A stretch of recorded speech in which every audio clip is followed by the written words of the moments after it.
나 주가 말한다. 지혜 있는 사람은 자기의 지혜를 자랑하지 말아라. 용사는 자기의 힘을 자랑하지 말아라. 부자는 자기의 재산을 자랑하지 말아라. 오직 자랑하고 싶은 사람은 이것을 자랑하여라.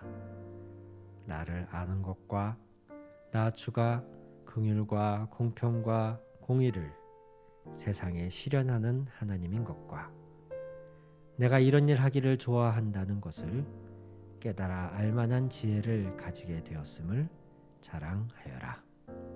나 주의 말이다. 아멘. 주민자치회를 하면 참 여러 다양한 분들을 만나게 됩니다. 이런 분이 한 분 계세요. 굉장히 이 강석에 오래 사셨고 다양한 활동을 하셨고 아는 사람이 많으신 그런 위원이 한 분 계신데, 사업을 하다 보면 여기저기 다른 기관, 단체, 또 구청 등의 협조가 필요한 사항들이 있기 마련이거든요. 회의를 하다가 무슨 얘기가 나와서 이거는 구청의 어느 과에 한번 우리가 문의를 해봐야 될 것 같네요 라는 얘기가 나오면 거기 제가 누구누구 팀장 잘 아는데 그럼 제가 한번 연락해 볼까요? 이렇게 얘기를 하시고, 주민총회를 이번에 한번 하는데 근처에 있는 어떤 기관 중에 이렇게 홍보 겸 해서 좀 협찬을 해주거나 이럴 만한 어디가 있을까요? 하면 또 그분이 내가 여기 근처에 어디 병원 또 누구 아는데 거기 한번 제가 말해 볼까요? 이러면서 굉장히 적극적으로 그 주민자치회를 막 열심히 하시는 분이 있으세요. 예. 정말 아는 분이 많더라고요. 제가 봐도. 예. 그분이 저희 위원으로 합류하신 지는 그렇게 오래되지 않으셨는데 올해 2021년에 이제 새로 신규 위원 뽑을 때 오신 분이거든요. 근데 그분이 그렇게 아는 분이 많고 다양한 분들과 인맥을 형성하고 있으니까 기존에 있던 다른 위원분들도 보는 시선이 좀 이제 달라지는 거예요. 참 대단한 양반이네. 어떻게 그렇게 많은 사람을 알까? 이런 식의 눈빛, 또 내심 그러면 앞으로 저 사람 도움 받을 일이 좀 있겠는데 이런 식의 눈빛. 또 본인 스스로도 굉장히 그걸 이렇게 자부심 있게 느끼시는 것 같더라고요. 오늘날의 인맥은 굉장히 중요한 요소죠. 사회생활을 하고 일을 하는 데 있어서. 그래서 인맥이 풍부하고 많은 사람, 또 다양한 분야에 특히 또 영향력 있는 사람을 안다는 것은 굉장히 뿌듯하고 자랑할 만한 일입니다. 근데 저는 개인적으로 그렇게 인맥을 통해서 일을 풀어가는 걸 별로 선호하지 않습니다. 왜냐하면 그게 나쁘다기보다도 악용될 여지가 상당히 있다는 거. 그리고 또 하나는 그런 인맥이 없는 사람들은 알게 모르게 소외되고 차별된다는 거. 저는 그런 요소 때문에 일을 인맥으로 풀어가려는 걸 좀 선호하지 않습니다. 최대한 그냥 기본적인 어떤 공식적인 루트로 일을 가려고 우선 시도를 합니다. 주민자치회가 행정과 구청과 협의하고 뭔가 서로 상의하는 건 이건 당연한 일이거든요. 사람을 통해 아는 사람이 꼭 있어야만 풀어갈 수 있는 그런 일은 아니거든요. 우리가 동사무소에 주민등록 등본 떼려가면 그걸 요청하면 행정직원이 그것을 떼주는 게 당연한 것처럼 주민이 구청과 행정과 특히 주민자치회의 위원이 협조 공문을 보내고 담당자를 만나서 상의하는 건 이거는 공식적인 루트로 당연하게 풀어가야 되는 것이지 아는 사람을 통해서 아름아름 풀어갈 일은 아니라고 생각합니다. 그런 식으로만 자꾸 일을 풀어가다 보니까 그런 아는 사람 없는 사람은 아무 일도 못하게 되잖아요. 그런 자리에 있는 사람들도 의식이 좀 바뀌어야 된다고 생각해요. 아는 사람을 통해 들어온 부탁이니까 좀 더 신경 써주고 서류상으로 공식적으로 들어온 부탁이니까 그냥 대면 하고 이런 태도를 바꿔야 된다고 생각을 합니다. 그건 뭐 제 개인적인 사견으로 그래서 차별받거나 소외되는 사람이 없기를 바라는 관점에서 드린 말씀이고 어쨌든 그럼에도 불구하고 인맥은 뭐 무시할 수 없는 굉장히 중요한 사회적 요소입니다. 오늘날에는 그것을 포함하여 인맥을 포함하여 참 자랑할 것들이 많죠.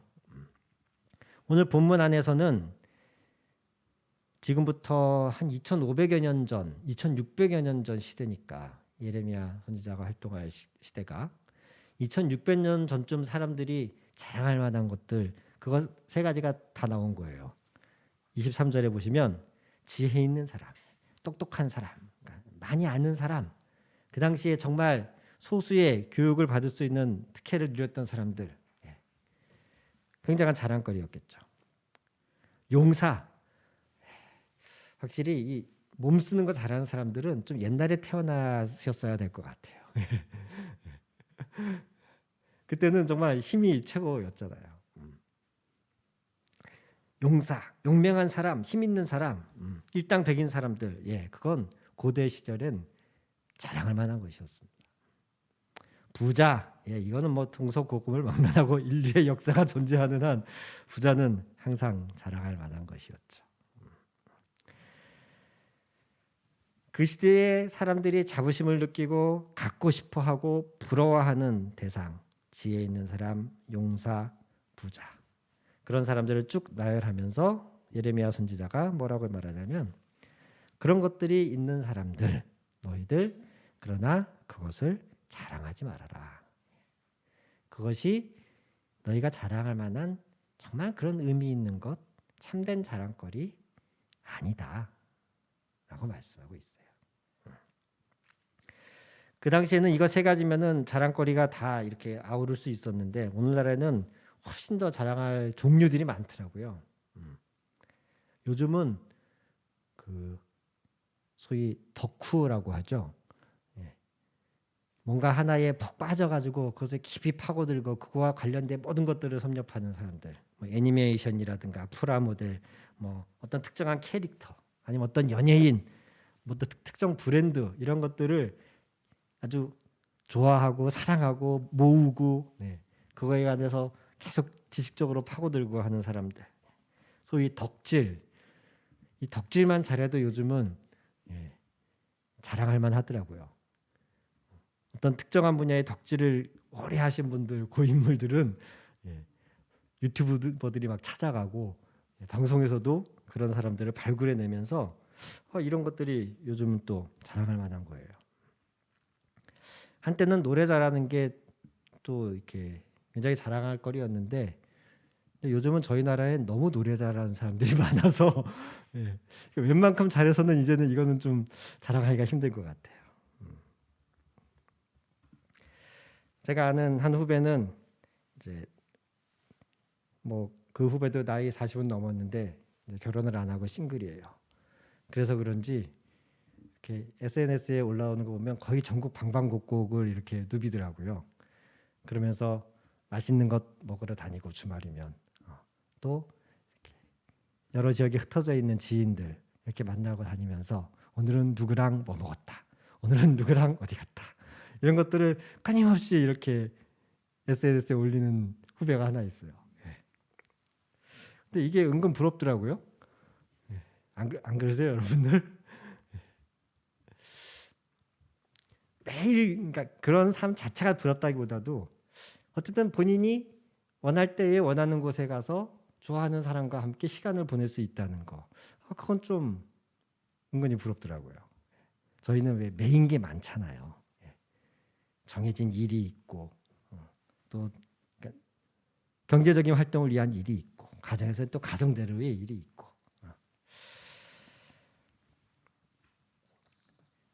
사실 그런 것들을 어느 정도 사람들한테 알리고 싶고 자랑하고 싶으니까 그렇게 SNS에 올리는 거겠죠. 이런 건 꼭 나만의 비밀이야, 나만 간직하고 싶은 나만의 아름다운 추억이야 이렇게 생각한다면 굳이 그런 공개적인 자리에 올리지 않겠죠.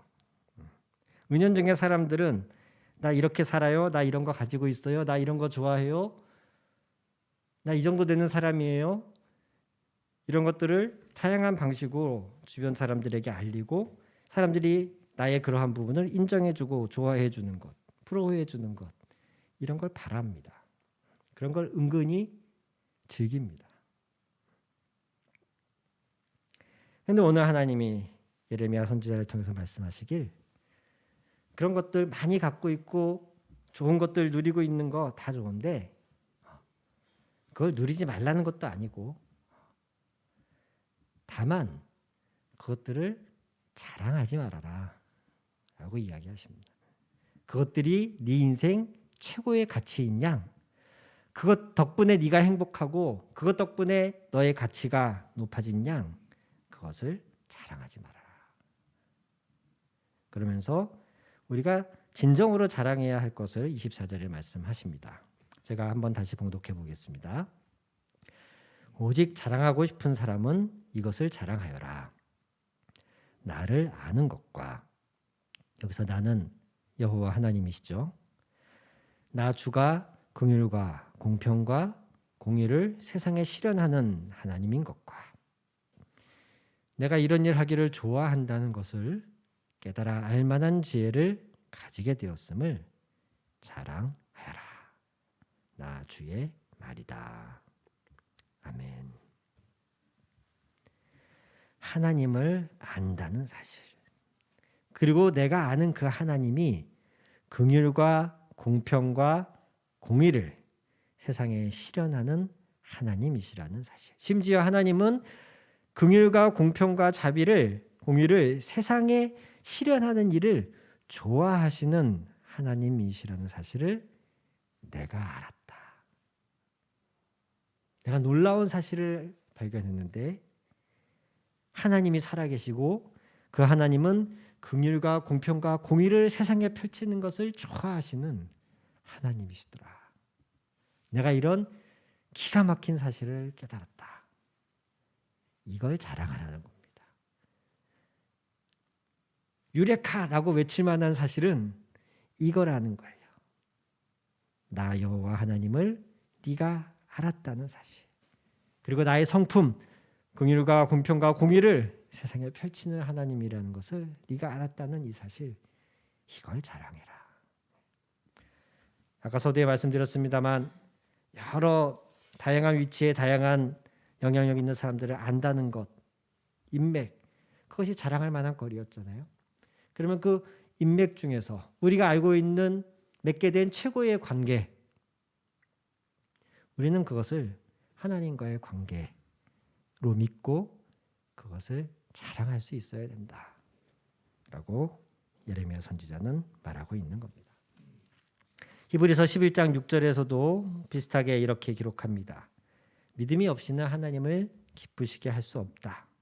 하나님께 나아가는 사람은 두 가지를 믿어야 된다고 말하는데, 하나님이 계시다는 것과 하나님이 자기를 찾는 사람들에게 상을 주시는 분이라는 것을 믿어야 할지니라. 하나님 앞에 서는 사람이 가져야 될 두 가지 믿음은 하나님이 계시다는 것과, 또한 그 하나님의 성품이 하나님을 찾는 사람들에게 상 주시는, 좋은 것 주시는 하나님이라는 사실을 믿는 것. 이 두 가지 믿음으로 하나님 앞에 설 때 하나님이 기뻐하시고 좋아하신다는 겁니다. 내가 하나님과 관계를, 하나님을 알게 되었다. 하나님과 관계를 맺게 되었다. 그런데 그 하나님은 긍휼과 자비와 공의를 세상에 펼치시는 하나님, 하나님을 부르고 찾는 사람들에게 상을 주시는 하나님이시더라.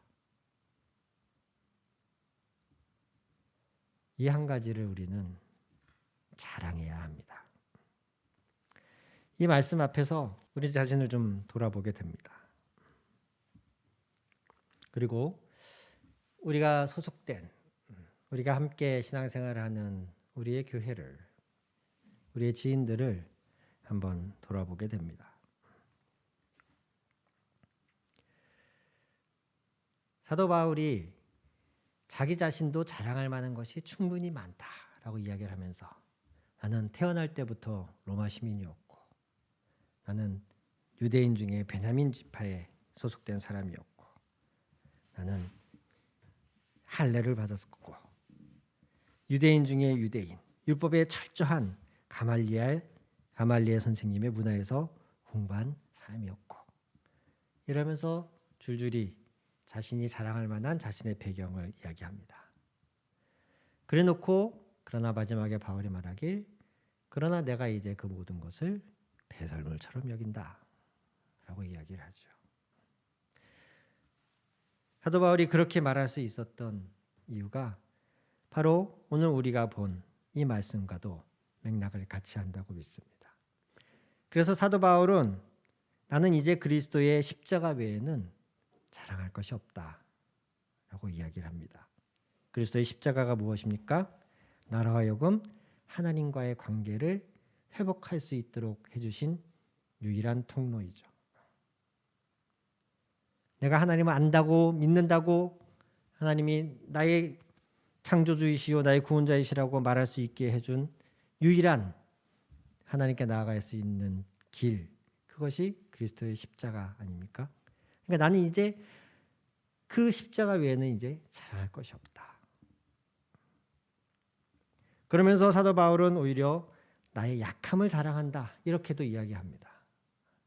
내가 못난 것, 못하는 것, 연약한 것을 나는 오히려 자랑합니다. 왜냐하면 내가 약할 때 그리스도의 능력이 나에게 덧입혀지기 때문입니다.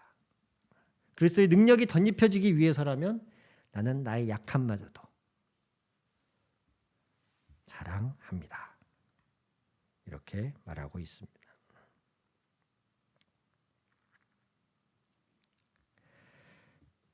성령이 우리 안에 살아계시고 이 말씀을 통하여 우리에게 역사하신다면 오늘 우리 속에서 그런 어떤 부대낌이 있을 수도 있다고 생각합니다.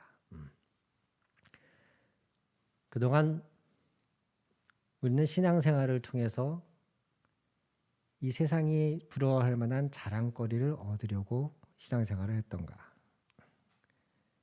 아니면 나의 상황이 어떠하든 내가 세상에서 처한 위치나 상황이 어떠하든 그리스도 자체를, 하나님을 자체를 자랑스럽게 여겼던가.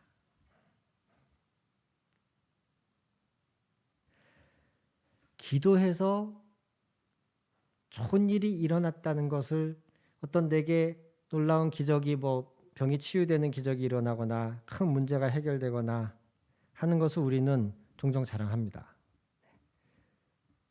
신앙생활 열심히 했더니 하나님이 이런 놀라운 응답을 주셨다, 이런 자랑을 우리는 종종 합니다. 이건 당연히 그 일을 행하신 분이 하나님이시라면 우리는 당연히 그걸 높이고 찬양하고 자랑해야죠. 그건 맞는데 우리의 자랑이 딱 거기까지라면,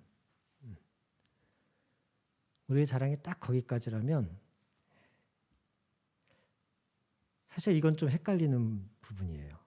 나는 하나님 덕분에 얻게 된 그 사회적 위치나 경제적인 풍부함이나 어떤 하나님 덕분에 누리게 된 혜택 그 자체를 자랑하는 건지, 그것을 주신 하나님을 자랑하는 건지, 우리 자신에게 한번 물어봐야 한다고 생각합니다. 지혜, 부, 용사의 힘, 이런 것들 좋은 겁니다. 하나님과의 관계 안에서, 하나님의 어떤 사명 안에서 하나님은 우리에게 그런 것을 주실 수 있고 우리는 그것을 사용해야 됩니다. 그러나 그것을 기쁘게 받고 잘 사용하는 것과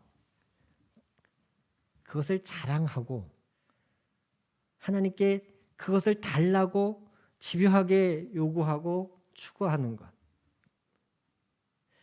이것은 좀 다르다고 생각합니다. 얼마든지 우리가 그것을 누릴 수 있고 하나님이 우리에게 주실 수 있지만 그것을 자랑하라고 하나님이 주시는 건 아니에요. 우리의 잘난 외모, 건강, 좋은 직장, 내게 있는 경제적인 어떤 것들, 사회적 지위, 이런 것들을 자랑하는 데에, 그것 때문에 어깨가 으쓱해지는 것에 몰두하지 마시고 그것을 주신 하나님이 어떤 분이신지, 그리고 내게 그것을 주심으로 내가 그것을 무엇을 하기를 원하시는지를 우리는 더 초점을 맞춰야 됩니다.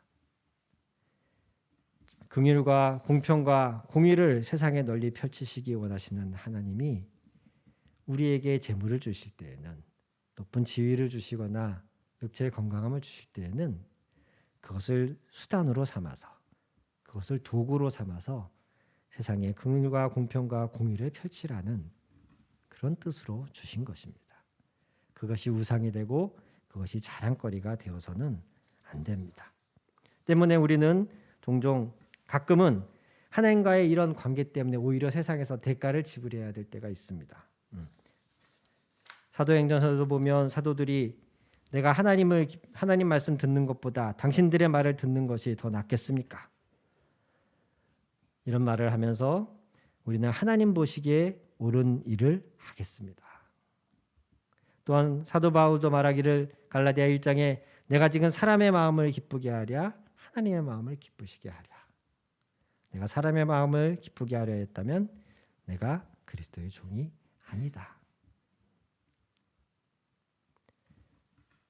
우리의 사회에서의 자랑거리들, 하나님이 주신 좋은 것들조차도 때로는 그것을 주신 하나님을 위해서 때로는 포기하거나 그것들을 하나님께 오히려 다시 올려드리는 그러한 과정도 우리 삶에는 있을 수 있습니다.